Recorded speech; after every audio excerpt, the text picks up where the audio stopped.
Baik, a'udzubillahi minasyaitonirrajim. Bismillahirrahmanirrahim. Alhamdulillahirabbil alamin. Allahumma shalli wa sallim wa barik ala sayyidina Muhammadin wa ala alihi wa ashabihi ajmain. Subhanaka la ilma lana innaka antal alimul hakim wa la haula wa la quwwata illa billahil aliyyil azim. Rabbi shrah li sadri wa yassir li amri wa uqdatam min lisani yafqahu qawli.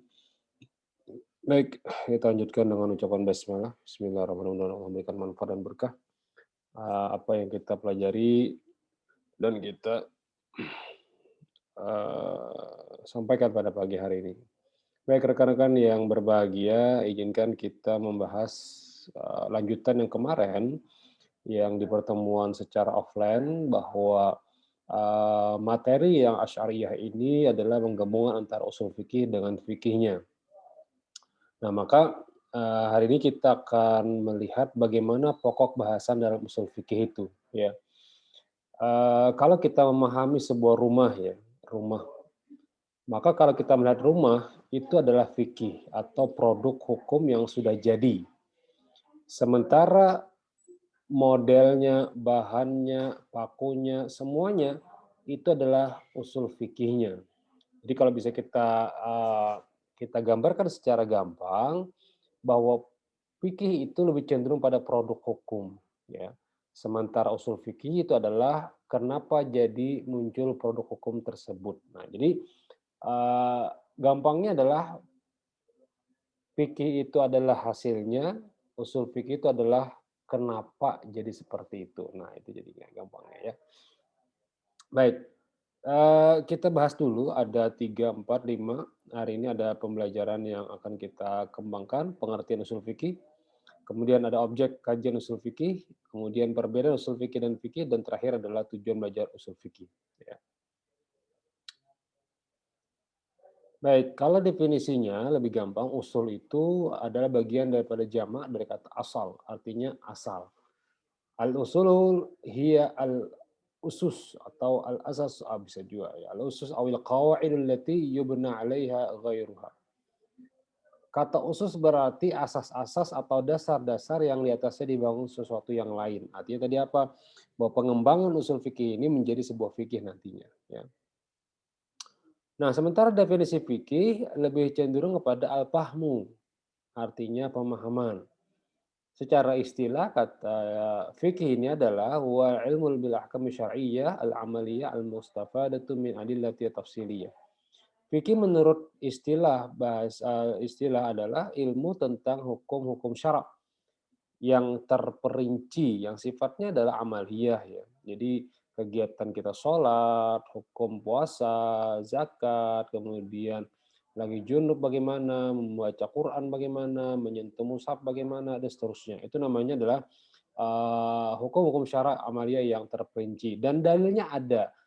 Kenapa jadi sholat itu wajib? Dalilnya ini. Kenapa jadi puasa itu wajib? Dalilnya ini. Kenapa jadi ini? Kenapa jadi itu? Maka konteks semua itu hukumnya menjadi sebuah namanya al-fahmu atau pemahaman yang sifatnya menyeluruh dan terperinci dalilnya. Nah, kalau kita lihat dari kajian usul fikih tadi, maka usul fikih intinya adalah metodologi yang dipakai mujtahid dalam rangka menggali hukum syara, istinbat hukum atau cara pengambilan hukum dari sumber-sumber hukum yang telah ditentukan. Yang pertama ada Al-Quran, ada hadis, ada ijma, ada kias, ada uh, nanti ada lagi yang berbeda pendapat, ada kayak maslahah, ada istisar, ada sadu zarai, dan seterusnya, seterusnya. Ya. Nah ini yang disebut dengan definisi usul fikihnya. Kemudian usul fikih adalah kaidah berpikir bagi seorang muslim dalam menggali hukum. Jadi kalau kita menguasai usul fikih, insya Allah produk fikih apapun Anda bisa menyelesaikannya. Ya, misal Anda lagi masak nasi ya, tiba-tiba karena terbuka akhirnya cecak jujur gak bahasanya kayak itulah. Kemudian gugur di atas wadah nasi tadi lagi masak nasi gugur blek. Apakah sewadahan nasi tadi menjadi najis atau tidak? Nah, usul fikih berpikir, usul fikih menjadi metodologi apa? Yang najis itu kan kalau sifatnya itu basah dan mencair. Nah, kalau misalnya nasi sudah matang, sudah masak, guguran tai cacak, maka diambillah bagian yang sekitarnya saja dibuang. Maka tidak menjadi najis. Tapi kalau cacaknya sakit parut atau lagi beleraan, habis itu gugur ke bubur, udah selesai. Maka sebuburan jadi najis. Karena kalau lagi diambil, mana yang hitam putih ini hilang. Karena sudah cair dan hancur. Maka usul fikih ngarnya apa? Kaidah berpikir. Nah, kalau kita kau ambil, ambil. Kalau karena kawa, udahlah. Diapain lagi najis beratan. Maka manfaatnya apa? Keringkan, jamur, kemudian berikan ke ayam boleh. Ya, supaya jangan mubazir. Makanya bagian-bagian yang jangan mubazir itu biasanya diberikan kepada binatang ya. Makan kada habis, kumpulkan, nanti ada kucing, kumpulkan makan nih kucing, nasi dan sebagainya ya. Ya jangan jual lah terlalu engken banar ya kan. Pakai tulangnya aja, aja kucing sakitnya hati melihat. Manusia aja kadang makan tulang, unjuknya aku tulangnya, maka karasa pulang tulangnya. Nah, jadi ya berperi kehewanan lah kita ini ya kan. Kalau misalnya ada ikan, berikan nasinya. Dan sejak dini kucing itu diberi makan yang sifatnya karnivora, hemnivora, dan omnivora. Sayuran makan juga, suruhnya makan iwak makan juga, nasi makan juga. Tapi kalau selalu makan daging, kayaknya haram lagi makan nasi. Nah, itu mungkin pola-pola ya, fitrah kehewanan gitu, mungkin ya. Nah itu, jadi kalau kita memahami usul fikih secara detail, maka pada prinsipnya pian-pian bisa menjadikan solusi bagi seluruh problem. Ya.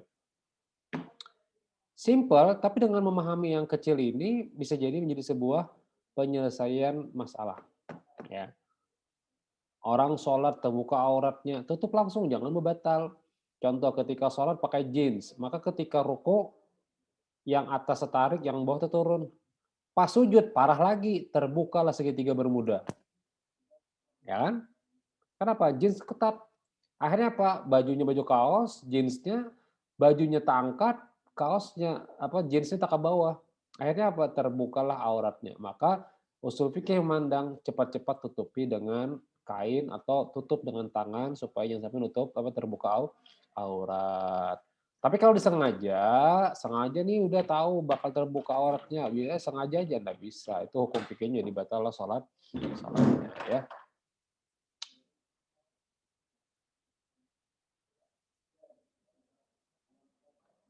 Islam seperti pohon yang rindang dan manis buahnya. Untuk menikmati buahnya dibutuhkan pemetik dan alat untuk memetik buah. Pemetik itu adalah mujtahid, alat itu adalah usul fikih. Jadi kalau kita ingin mengambil buah, itu kan perlu alat ya. Maka usul fikih itu adalah alat untuk mengambil buah tersebut. Maka yang penting bukan hanya keberadaan mujtahid yang bisa menggali hukum dan sumbernya, tapi juga adanya usul fikih merupakan hal yang sama dan pentingnya. Nah, pertanyaan di resumen Anda, apa saja sumber hukum dalam usul fikih? Tambahkan itu di resumen Anda. Apa saja sumber hukum dalam usul fikih? Ya, itu yang pertama. Nanti ada lagi yang kedua.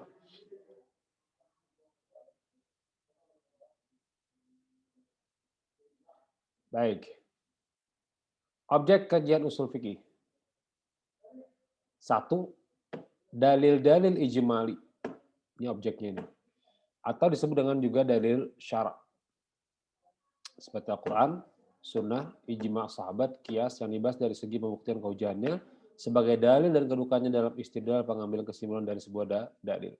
Jadi yang dimaksud dengan objek kajian usul fikih itu adalah apa dasar hukumnya. Tadi pertanyaannya kan itu ya, apa dasar hukumnya? Sumbernya apa saja? Silahkan kita cari di internet sumber hukum usul fikih itu apa saja. Yang disepakati apa, yang tidak disepakati apa. Banyak, ada 14 kalau nggak salah. Silakan ditulis di resumen Anda dan serahkan ke ketua saja. Ya. Yang kedua, hukum syara' dan hal-hal yang terkait dengannya. Seperti pembahasan apa itu hukum syara', macam-macam hukum syara', rukun hukum, membuat hukum hakis, syarat-syarat hukum objek yang dihukumi.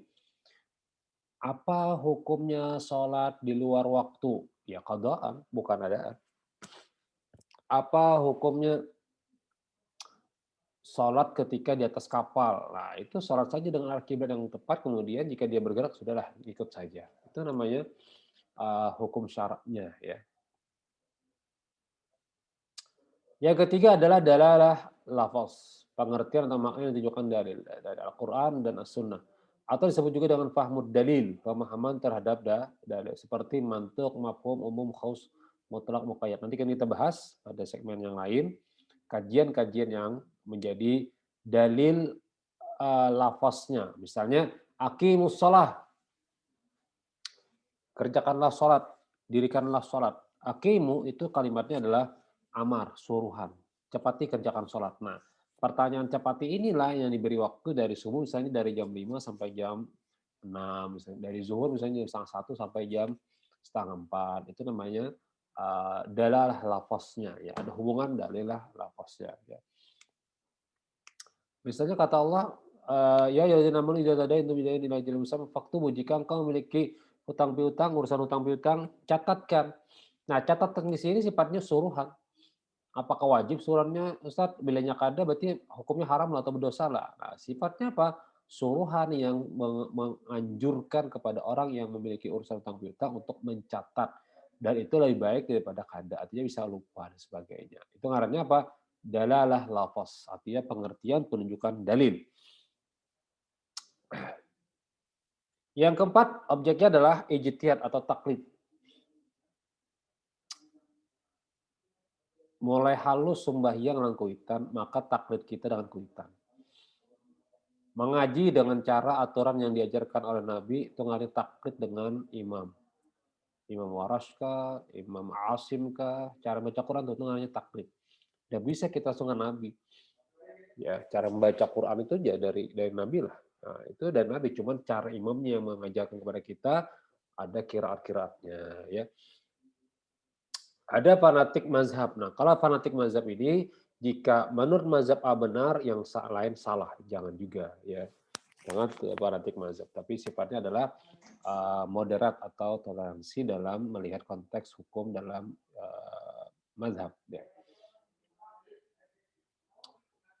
Nah, berdasarkan dalil syara, muncullah pola hukum ijtihad dan memunculkan hukum syara. Dalilnya apa nih? Aqimus shalah. Maka berijtihadlah para ulama bahwa mengerjakan sholat itu hukumnya wajib. Dari kapan? Ada waktu ijtihadnya. Nah, waktu inilah yang disebut dengan hukum syara. Dari zuhur misalnya, dari jam setengah 1 sampai jam setengah 4. Tergantung tempatnya. Banjarmasin segitu.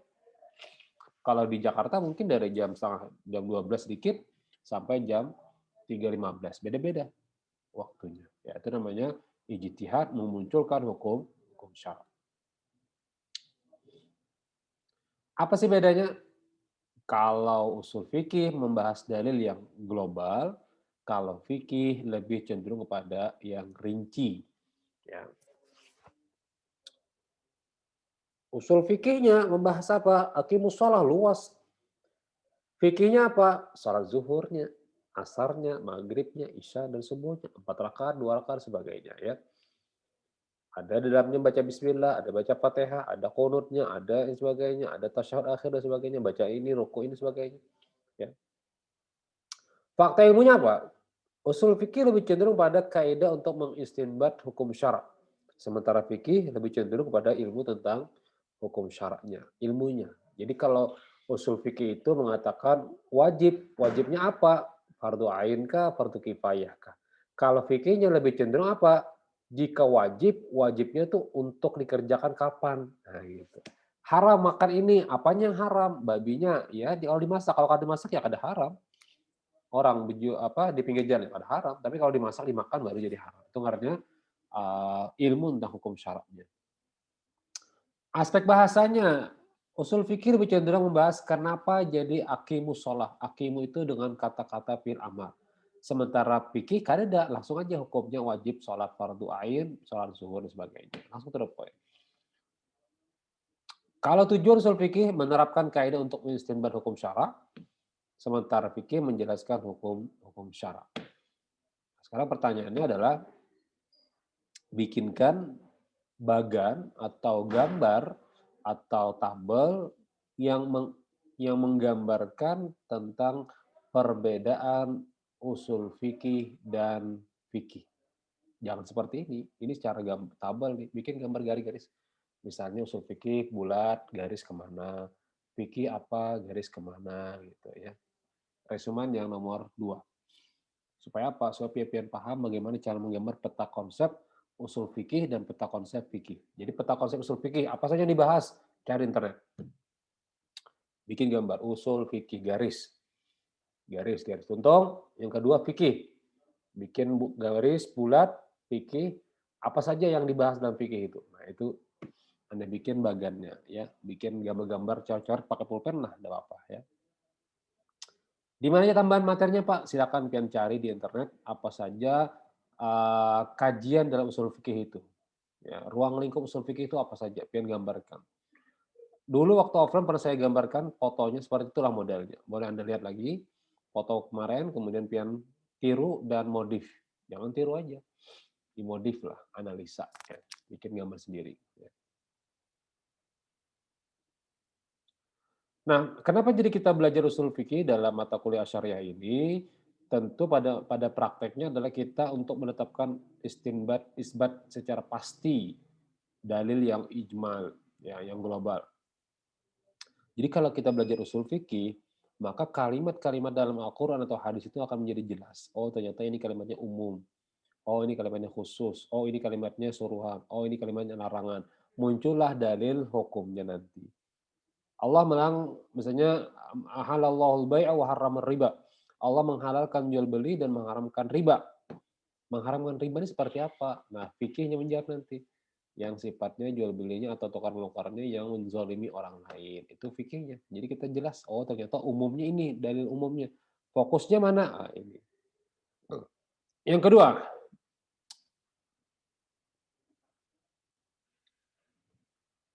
dalil yang dipakai dalam usul fikih itu adalah dalil qat'i, bukan dalil zanni. Qat'i itu dalil yang pasti. Kalau zanni itu masih sangkaan. Ya, jadi kalau dalil itu harus pasti, jangan yang sangkaan dulu. Untuk kajian tujuan belajar usul fikih. Ya.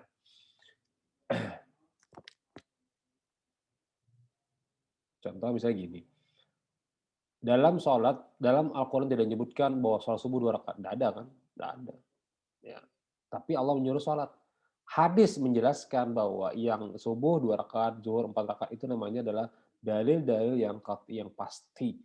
Nah, yang zanni bagaimana? Nanti ada yang namanya bismillah, ada yang makanya gunakan Nabi pakai bismillah, ada yang baca nyaring, ada yang gimit, ada yang tanpa bismillah. Itu ngaruhnya dari dalil zanni nantinya. Juga dibahas ya. Nah, tujuan belajar yang kedua bagi mujtahid untuk menerapkan kaidah kayak pian-pian nanti. Ketika orang bertanya, pian bisa menjawabnya. Ketika orang bertakon ini, kau pian menyelesaikannya. Itu artinya apa? Tujuannya jelas ya. Karena inilah ditujukan kita kepada manusia apa? Untuk beribadah kepada Allah. Apa artinya? Untuk mengenal bagaimana konsep hukum yang ditawarkan oleh Allah Subhanahu wa taala.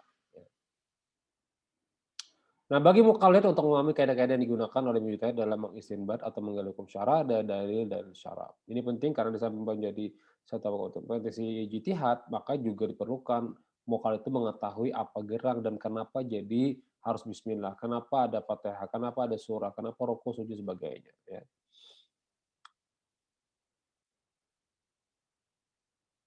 Cukup? Demikian subhanakallah wa bihamdika asyhadu an la ilaha illa anta wa astaghfiruka wa atubu ilaik. Nanti resumen silakan saja kepada ketuanya ya. Baik demikian. Mudah-mudahan memberikan manfaat dan berkah. Subhanakallah wa bihamdika asyhadu an la ilaha illa anta astaghfiruka wa atubu ilaik. Wassalamualaikum warahmatullahi wabarakatuh.